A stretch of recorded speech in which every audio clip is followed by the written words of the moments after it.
प्रशासन से क्या, प्रशासन कुछ ध्यान ही नहीं दे रही तो प्रशासन से क्या मांगे। प्रशासन सिर्फ हिंदू भाई के ऊपर दबाव, ये नहीं करेगा, वो नहीं करेगा, यहाँ ये नहीं होगा, प्रशासन खाली हिंदू भाई के ऊपर दबाव। 3 मित्र 4 मित्र जो थे वही वहाँ पे मतलब बुलाए थे मूर्ति विसर्जन के लिए। बीच रास्ते में ही रोक के मुस्लिम समूह लोग रोक के ही उसके साथ मॉब लिंचिंग रूप दे के लड़का को मार दिया। कह रहा हूं कि किसी भी शोरत में रुपेश पांडे के हत्यारा को सजा मिलेगी और न्याय दिलाएंगे हम सब लोग लड़ करके। अगर प्रशासन ने कोई टेढ़े मेढ़े रास्ता को अपनाने की कोशिश किया तो आंदोलन बरही तक ही नहीं रहेगी, बल्कि पूरे झारखंड प्रदेश में उस मुद्दे को लेकर के आंदोलन होगी। और प्रशासन लगता है कि इस राज्य में सिर्फ वसूली में लगे हुए हैं। जिस प्रशासन का काम है अपराध को पकड़ना, उनको जेल में डालना, कानून व्यवस्था को बनाए रखना, आज वो पुलिस प्रशासन सिर्फ सरकार के टूल की तरह काम कर रहे हैं, वसूली में लगे हुए हैं। नमस्कार, आप देख रहे हैं समाधान इंडिया और मैं हूं आपके साथ विकास यादव। इस वक्त हम मौजूद हैं हजारीबाग जिले के बरही में। बरही जो इन दिनों सुर्खियों में है। इन दिनों बरही में एक ज़बरदस्त आग है, एक ज़बरदस्त उबाल है और ये उबाल न सिर्फ हजारीबाग बल्कि झारखंड के अन्य ज़िलों में भी देखा जा रहा है। लगातार कैंडल मार्च निकाले जा रहे हैं और लगातार लोगों में ज़बरदस्त आक्रोश का माहौल है। मेरे पीछे जो आप बैनर देख रहे हैं ये है रुपेश पांडे, जो आज से ठीक 5 दिन पहले इनकी निर्मम हत्या कर दी गई।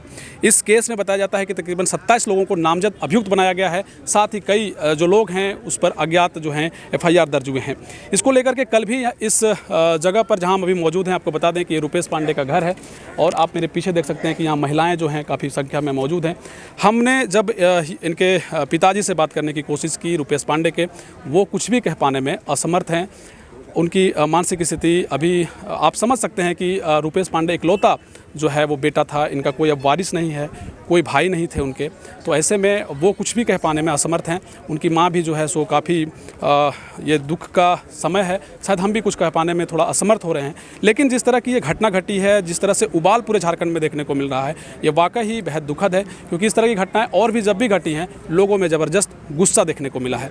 हम आपको बता दें कि आज जब यहाँ मौजूद हैं तो आज झारखंड के पूर्व मुख्यमंत्री और विधायक दल के नेता बाबूलाल मरांडी, स्थानीय क्षेत्र के जो सांसद हैं जयंत सिन्हा और तमाम जो यहाँ के पूर्व विधायक रहे हैं और कई तरह के जो नेता हैं, वो जो है यहाँ पर शिरकत करके लोगों के, यहाँ के रुपेश पांडे के जो परिजन हैं उनसे मिलकर गए हैं और साफ तौर पर उन लोगों ने कहा है कि 5 लाख रुपये पार्टी की तरफ से रुपेश पांडे के परिजनों को दिया जाना है। साथ ही जो लोग नामजद हैं जिनकी गिरफ्तारी अभी तक नहीं हो पाई है, उसको लेकर के भी यहाँ के जो सांसद हैं जयंत सिन्हा, उन्होंने कहा कि इस मामले को संसद तक भी जो है सो रखा गया है। ऐसे में ये ज़रूरी हो गया है कि अब जो इस घटना में जो लोग शामिल थे उसको पुलिस पकड़े और उसको लेकर के भी आगे बात की जाएगी। कुल मिलाकर के जब हम यहाँ मौजूद हैं तो आपको बता दें कि लोगों से जब हम जानकारी ले रहे थे तो कई लोगों का कहना है कि 27 से 28 लोग थे और बहुत ही निर्मम हत्या की गई। और आपको बता दें कि जब रुपेश पांडे का पोस्टमार्टम रिपोर्ट आया तो एक चौंकाने वाली जो है बात आई है कि उसमें कोई भी धारदार हथियार का उपयोग नहीं किया गया, किसी भी तरह का हथियार का उपयोग नहीं हुआ। इसका मतलब ये है कि लोगों ने उसे पीट कर मार दिया। कितना दुखद और कितना दर्दनाक घटना है, इसी बात से आप इस बात का अंदाज़ा लगा सकते हैं। हम इस पर आपको एक रिपोर्ट दिखाते हैं और उसके बाद हम आपको विधायक दल के नेता बाबूलाल मरांडी ने इस पूरे मामले पर क्या कुछ कहा है वो भी दिखाते हैं।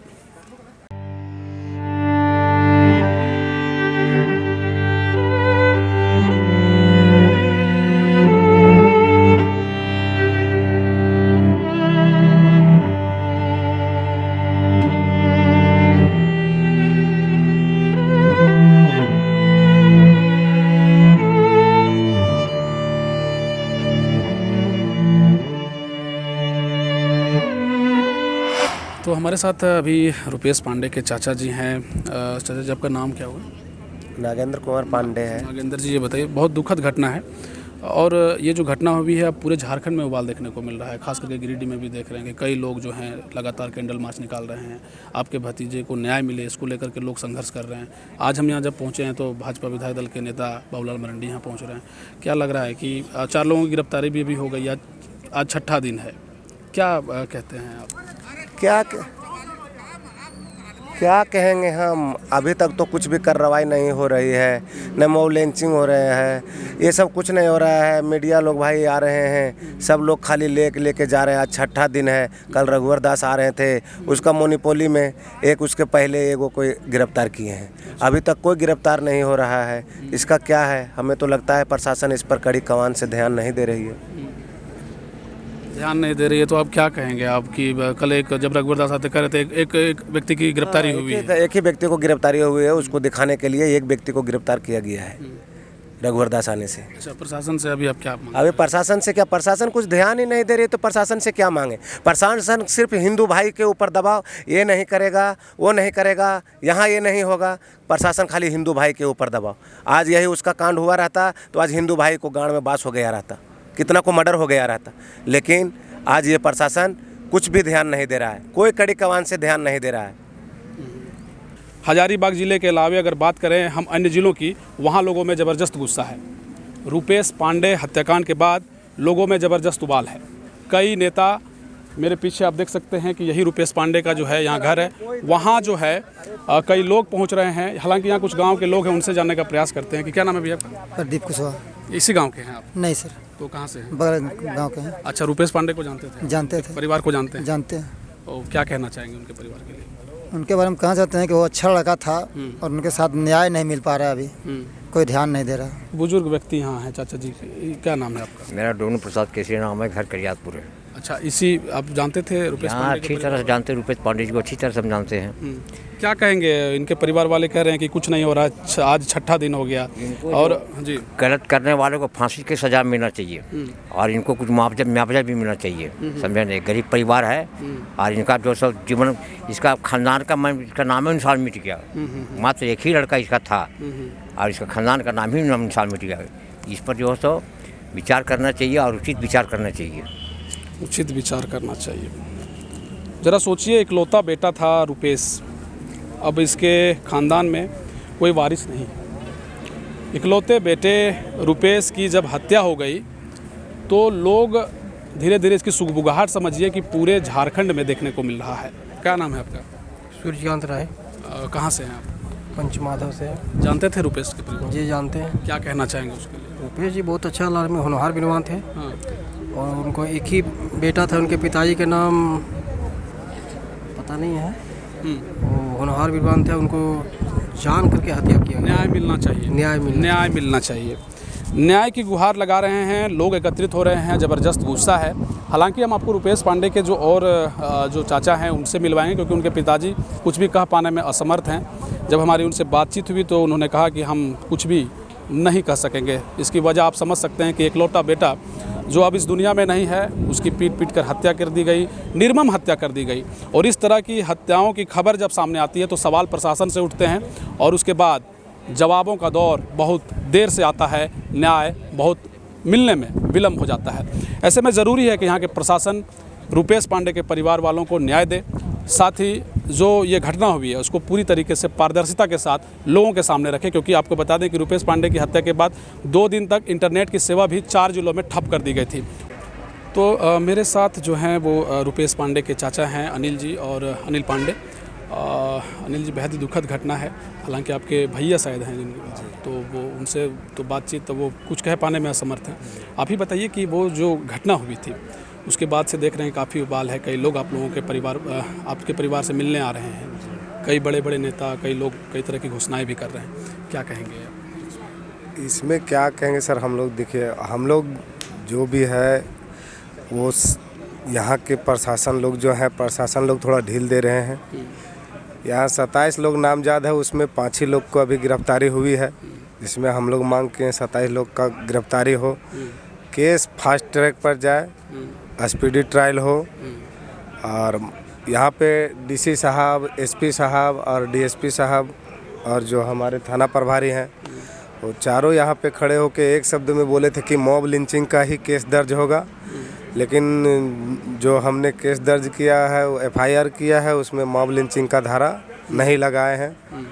बस हम लोग का यही मांग है कि मॉब लिंचिंग का धारा हो और फास्ट ट्रैक पर केस जाए, स्पीडी ट्रायल हो। अच्छा, अभी जब बाबूलाल जी आए थे और आपके क्षेत्र के सांसद हैं जयंत सिन्हा, उन्होंने कहा कि 5 लाख रुपए मुआवजा पार्टी की ओर से जो है सो दिया जाएगा और भी जो मदद है वो किया जाएगा। कल रघुवर दास भी आए थे। तो जो लोग आ रहे हैं, तो क्या इन लोग से आपको उम्मीद लगता है कि उम्मीद ही है, उम्मीद ही कर रहे हैं, ऐसी बात नहीं है। संतावना दे के गए हैं। बीजेपी के लोग सहयोग तो कर रहे हैं, ऐसा बात नहीं है, हेल्प तो कर रहे हैं। हमको पार्टी पॉलिटिक्स से नहीं लेना है, सब हिंदू भाई लोग हैं, हिंदू लोग हमको मदद कर रहे हैं, ऐसा बात नहीं है, बस और क्या। अच्छा, एक बात बताइए, ये सवाल शायद हमें पूछने में ठीक नहीं लग रहा है, लेकिन अब चूंकि ये मामला न सिर्फ आपके बरही में बल्कि पूरे झारखंड में और अन्य राज्यों में भी गूंजा जा रहा है। कई लोग कैंडल मार्च निकाल रहे हैं, खास करके गिरिडीह में भी हम देख रहे हैं कि लगातार कई जगह प्रखंड में लोग कैंडल मार्च निकाल रहे हैं। रुपेश पांडे के जो हत्यारे हैं उसको पकड़ने की मांग हो रही है, नारे लगा रहे हैं। तो जब इतना बड़ा समूह आप जब देखते हैं, लोग एकजुट हो गए हैं, विरोध हो रहा है, तो आप इसमें जो उस दिन जो घटना घटी, कैसे वो कुछ उसके बारे में बता सकते हैं कि कैसे क्या हुआ था? क्योंकि इंटरनेट की सेवा भी बंद कर दी गई थी, जिससे लोग भी नहीं जान पाए कि क्या हुआ नहीं हुआ। 2 दिन के बाद जानकारी होती है कि इस तरह की घटना हो गई है। जी यहाँ से मतलब उसको 4 मित्र जो थे, वही वहाँ पे मतलब बुलाए थे मूर्ति विसर्जन के लिए। बीच रास्ते में ही रोक के मुस्लिम समूह लोग रोक के ही उसके साथ मॉब लिंचिंग रूप दे के लड़का को मार दिया। यहाँ जब जा रहे थे तो अकेले थे या उनके साथी भी साथ? उनका दोस्त भी थे। अच्छा। अकेले नहीं थे, दोस्त भी थे साथ में। बाइक यही चला रहे थे, चाबी खींच लिया, कोई गुफरान करके लड़का था, वही उसी ने चाबी खींचा था, इसी में उसको। अच्छा, पहले से भी कोई किसी तरह का रंजिश रहा था या कुछ तरह के बात? नहीं, कभी नहीं, ऐसी कोई घटना नहीं है। हमारे भतीजे के साथ ऐसा कोई साजिश नहीं, रंजिश नहीं। अच्छा, रुपेश पांडे कौन से क्लास में पढ़ता था? वो ISC कर रहा था हजारीबाग से। अच्छा जी। अच्छा, जब आपका वो भतीजा है, उसके भी कुछ सपने होंगे कि हम ये बनना चाहते थे, आप लोग से कभी कुछ चर्चा? हाँ, वो हमारे पास ऐसी चर्चा नहीं किए थे। उनका टीचर हैं जितेंद्र पांडे, अगर उनके पास किए होंगे तो ये अलग बात है। अंतिम में आप क्या कहेंगे प्रशासन से? अब चूँकि आपके विपक्ष के लोग ही आपके साथ आ रहे हैं, अंतिम आप क्या मांग करेंगे? प्रशासन से हम यही मांग करते हैं कि जो 22 लोग जो नामजद हैं, उनको गिरफ्तार करके 5 तो पकड़ा गए हैं, 22 लोग जो और बचे हैं, उनको जल्द से जल्द अगर 2-4 दिन में गिरफ्तार हो जाते हैं तो ठीक है, नहीं तो फिर हम लोग अपना अगला कदम उठाएंगे। चलिए, हमारी भी संवेदना आपके साथ है, आपके परिवार वालों के साथ है। शुक्रिया समय देने के लिए। और देखिए, ये जो घटना है, आप जानते हैं कि ज़बरदस्त उबाल पूरे झारखंड में है। अब देखना ये होगा कि जो शेष बच गए 22 नामजद अभियुक्त हैं और कुछ अज्ञात भी लोग हैं, उन पर कब तक कार्रवाई होती है और रुपेश पांडे के परिवार को कब तक न्याय मिल पाता है। हम भी खबरें आपको दिखाते रहेंगे और इसी तरीके से आप भी हमारे साथ बने रहिए। अपने सहयोगी महेंद्र राज के साथ मैं विकास यादव, बरही।